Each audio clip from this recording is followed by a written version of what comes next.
akan menunjukkan cara membuat simpulan buku silap.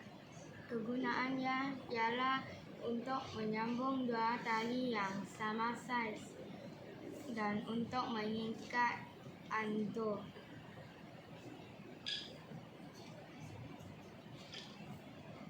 Seterusnya, saya akan menunjukkan cara membuat simpulan bunga keti.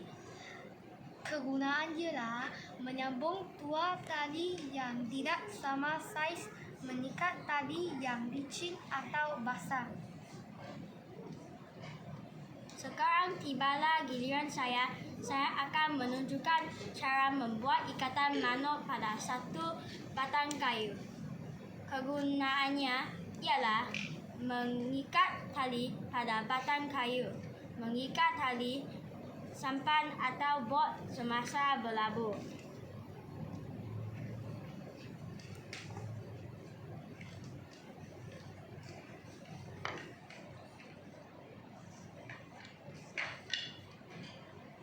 Akhir sekali, saya akan menunjukkan cara membuat ikatan silap pada dua batang kayu. Kegunaannya ialah mengikat dua batang kayu yang bersilap, membina gadget perkhemahan seperti rak kasut dan rak dapur.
Sekian, terima kasih.